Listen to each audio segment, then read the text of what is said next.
Bonjour à tous, c'est Xavier Fouché, coach de vie et coach anti-procrastination. J'espère que vous allez tous très bien. Aujourd'hui, je vais vous partager mes recherches sur les biais cognitifs. Vous allez voir, c'est un sujet vraiment intéressant.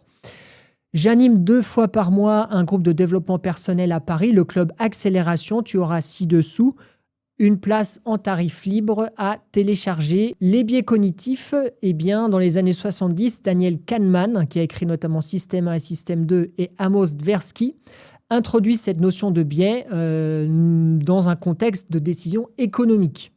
Voilà, donc un biais cognitif, c'est une déviation dans le traitement cognitif d'une information. Le terme de biais fait référence à une déviation de la pensée logique par rapport à la réalité. Et les biais cognitifs conduisent le sujet à accorder des importances différentes à des faits de même nature et peuvent être repérés lorsque des paradoxes ou des erreurs apparaissent dans un raisonnement ou dans un jugement. Enfin, selon le psychologue Jean-François Leny, un biais est une distorsion systématique par rapport à une norme que subit une information en entrant dans le système cognitif ou en sortant. Biais de la perception sélective.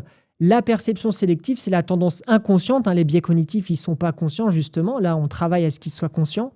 C'est que ce que l'on perçoit est lié à nos attentes, nos peurs, nos objectifs. Et on a tendance à ignorer, écarter des faits qui viennent contredire nos envies, nos croyances, etc. Et donc, comme il y a beaucoup d'informations autour de nous, on fait un tri des informations que l'on sélectionne dans notre perception, mais c'est un tri forcément biaisé.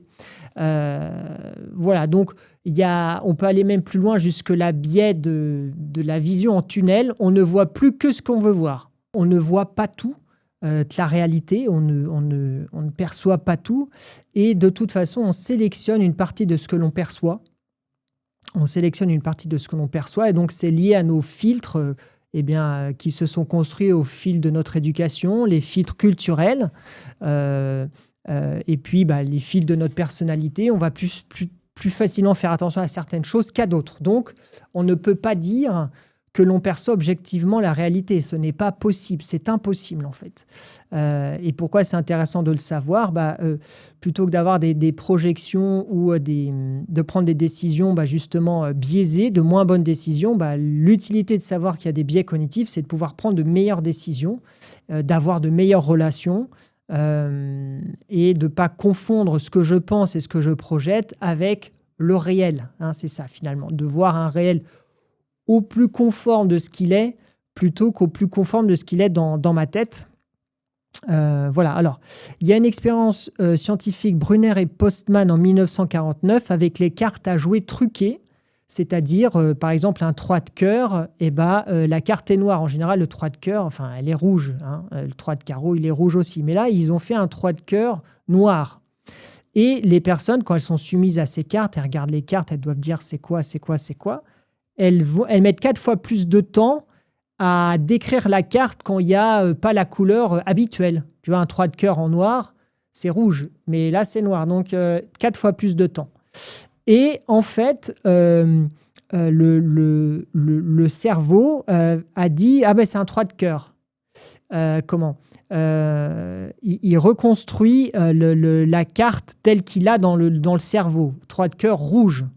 Et donc, en fait, quand c'est pas conforme à ce que l'on pense, à ce qui est normal pour nous, dans notre cerveau, on plaque ce qu'on pense qui est juste sur les faits réels.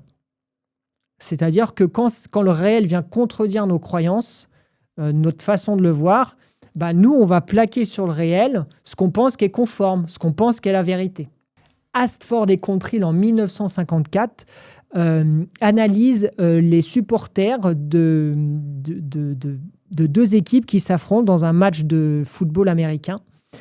Et il constate que chaque supporter, en fait, chaque équipe de supporters trouve que l'équipe adverse sur le terrain est plus fautive, est plus de mauvaise foi, est plus agressive et plus mauvaise en quelque sorte. Et c'est vrai pour l'autre équipe. L'autre équipe de supporters adverse trouve que non, en face, ils ont plus de mauvaise foi, ils font des fautes, etc. Bon, ça, je pense que c'est hyper constatable facilement par nous tous.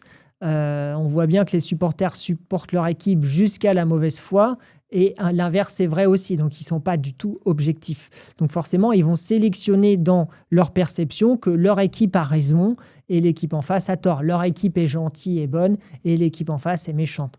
Ce sont des généralités, ce sont des gros traits, mais ces biais cognitifs existent. Il y a un deuxième phénomène du reste dans ce biais de perception sélective, c'est qu'on retient aussi que les informations qui nous arrangent.